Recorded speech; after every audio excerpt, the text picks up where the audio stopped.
ఈ పురాణములు ఎప్పుడైతే మనం నిత్యము కూడా వింటూ ఉంటామో ఏమవుతుంది అంటే దానిలో మనస్సు లీనమై ఇలా ఉంటే చాలు కదా అనిపిస్తుంది.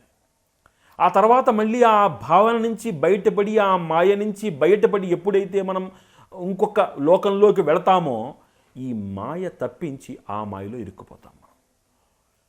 వైరాగ్య భావన అనేటువంటిది తాత్కాలికముగా వస్తే దానివల్ల ఉపయోగం లేదు. కాబట్టి పురాణ ప్రసూతి శ్మశాన వైరాగ్యాల వల్ల మనిషికి ఎటువంటి ఉపయోగము లేదు. నిజమైన వైరాగ్యం ఏమిటి అంటే విడిచిపెట్టగలిగినటువంటి త్యాగ భావన. న కర్మణా న ప్రజయా ధనేన త్యాగైనేకే అమృతత్వ మానసు అని మనకి శాస్త్రం చెప్తోంది. ఆ త్యాగ భావన కావాలక్కడ. అంటే నాకు నేనుగా తృప్తి చెంది జీవితంతో మనం విడిచిపెట్టగలగాలి. అన్నం చూడండి, కడుపు నిండా అన్నం తింటాం మనం. ఇంకా చాలమ్మా నాకు అంటాం మనం. ఆ చాలు అనేటువంటి భావన ఎంత మనస్ఫూర్తిగా అంటాం మనం అంటే ఇంకా ఆ తర్వాత ఇంకా తినలేని పరిస్థితి, ఇంకా నాకు చాలు అంటాం. ఆ తృప్తి ఉంటుంది చూసారా, అలాంటి తృప్తి కావాలి మనిషికి. మళ్ళీ ఆకలి వేసినప్పుడు మళ్ళీ తింటాం మనం, అది దేహానికి సంబంధించినటువంటి విషయం.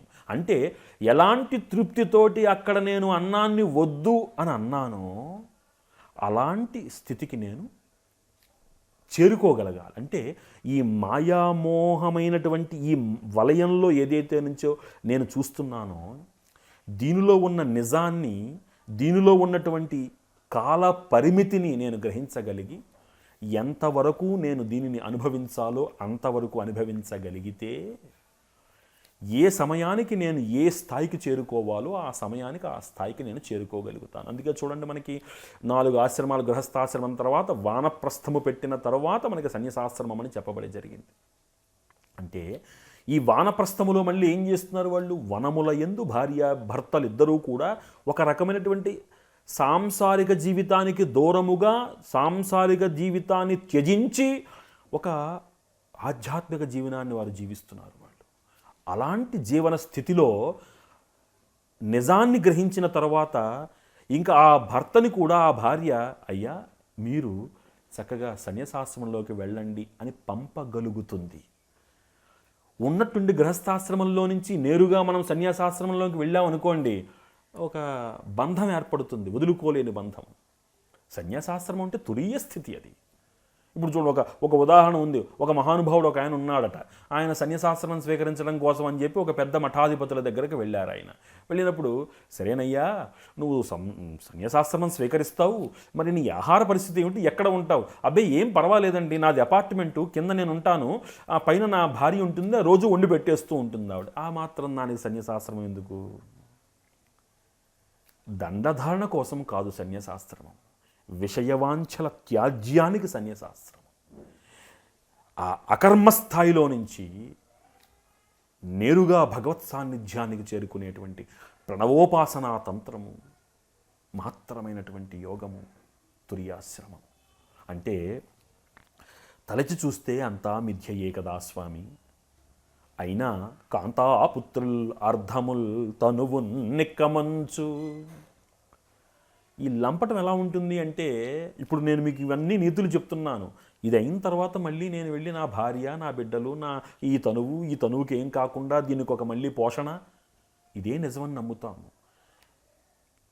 ఈ విషయాన్ని మనం కనుక సాధనలో పెట్టి ఎంతవరకు నేను దీనిని స్వీకరించాలి అనేది కనుక నేను అర్థం చేసుకుంటే, అప్పుడు నాలో కలిగినటువంటి మనోపరిణతి నన్ను ఆ దిశగా నడిపిస్తూ ఉంటుంది. ఈ మోహం అనేటువంటి సముద్రములో ఈ భ్రాంతితోటి చెరిస్తున్నాడే తప్ప స్వామి, నిజానికి నిజమైన ఆనందం ఎక్కడ ఉన్నది? ఒకసారి గమనించండి. ఈరోజు ఇష్టము అని నాకొకటి ఈరోజు చాలా ఇష్టము, ఈ ఇష్టమైన పదార్థం నా అమ్మ, ఇది నాకు ఇష్టం అమ్మ అని నేను నా భార్యతో చెప్పడం జరిగింది. నాకు ఇష్టం కదా అని ఒక నెల రోజుల పాటు అదే వంటకం చేసి నాకు పెట్టింది. మరి నాకు చాలా ఇష్టం కదా, మరి 31వ రోజు దాని మీద నాకు ఒక వెగట ఏర్పడుతుంది, అంతేనా? అంటే ఈరోజు నాకు బాగా నచ్చినటువంటి వస్తువు రేపు నచ్చాలని నియమం లేదు. ఈరోజు నాకు నచ్చని విషయం రేపు నచ్చకూడదు అని నియమం లేదు. అంటే ఇష్టాలు సుఖ దుఃఖాలు శాశ్వతము కావు. మరి ఏది శాశ్వతము అంటే ఈ తాత్కాలికమైనటువంటి సుఖ సంతోషాలు అనేటువంటి ఆ చిన్న మాయని మనం శాశ్వతం అనుకుని అందులో ఉండిపోతున్నాం. మరి నిజమైనటువంటి ఆనందాన్ని ఇచ్చేది ఏమిటి అంటే, అనుభవం పూర్వకంగా పెద్దలు చెప్పిన మాట ఏమిటంటే భక్తి.